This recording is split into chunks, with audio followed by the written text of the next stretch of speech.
நாகை மாவட்டம் கீழையூர் காத்தாயி அம்மனின் அருள் அடியவர்கள் அனைவருக்கும் வணக்கம்.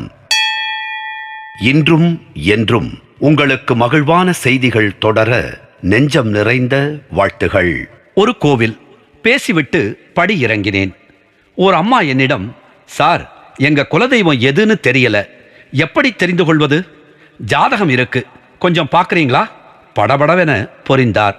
உங்க வீட்டில் உள்ள பெரியவங்களை கேட்டு பாருங்கம்மா என்று நான் சொன்னேன். எங்க சார், யாருக்கும் சரியா தெரியல, ஒவ்வொருத்தரும் ஒவ்வொரு சாமியை சொல்றாங்க, அவரின் வேகம் அதிகம்தான்.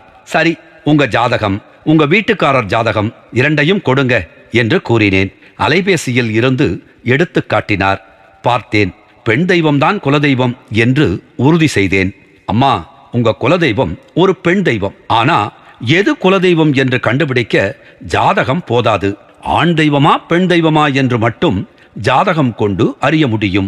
குலதெய்வம் எது என்பதை தேடித்தான் கண்டுபிடிக்க வேண்டும். கொஞ்சம் எனக்காக தேடுங்க சார், பார்க்கிறேன் என்றவாறு நான் நடக்கத் தொடங்கினேன். அந்த அம்மாவும் என்னோடு பயணித்தார். சார், இவன் என் பையன், ஒரு வேலை அமையணும், வேலை கிடைச்சா மட்டுமே கல்யாணம் அமையும், குலதெய்வத்தை வழிபடுன்னு எனக்கு ஒரு அசரீரி கேட்டது. அதனால தான் எது குலதெய்வம்னு தேடிக்கிட்டு இருக்கேன். கண்களில் கண்ணீரோடு அந்த அம்மா பேசினார். பையனுக்கு வேலை வேண்டும், வேலை கிடைத்தால்தான் கல்யாணம் நடக்கும். என் நெஞ்சில் இந்த தொடர்கள் பதிந்தன. அடுத்த தலைமுறைக்கு நல்லது செய்வது மட்டுமே நம்முடைய இலக்காக இருக்க வேண்டும். என் பயணம் எப்போதுமே அடுத்த தலைமுறைக்கு வழிகாட்டுவதாகவே இருக்கும். இளைய தலைமுறையை நான் ஒருபோதும் கைவிட மாட்டேன். அந்த பையனுக்காக அந்த அம்மாவின் குலதெய்வத்தை கண்டுபிடித்தே ஆக வேண்டும். எனக்குள் சங்கல்பம் செய்து கொண்டேன்.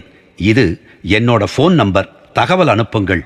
உங்கள் குலதெய்வம் எது என்று தேடுகிறேன், கண்டுபிடித்தால் சொல்கிறேன், அப்படி இல்லை என்றால் கண்டுபிடிக்கும் வழிகளை சொல்கிறேன் என்று கூறினேன். இரவு 8 to 8:30 இந்த உரையாடல் நடந்திருக்கும். நான் வழிபாடு முடித்து வீட்டிற்கு வந்து உணவு முடித்து அமர்ந்தேன். என் தொலைபேசியில் 5 மிஸ்டு கால்கள்.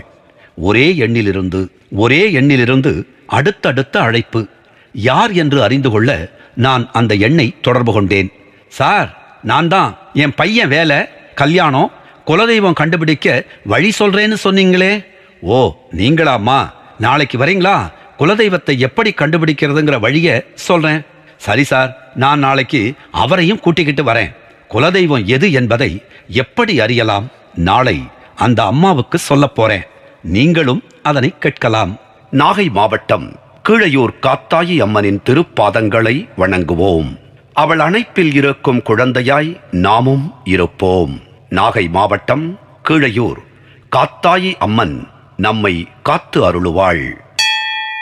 நன்றி, வணக்கம்.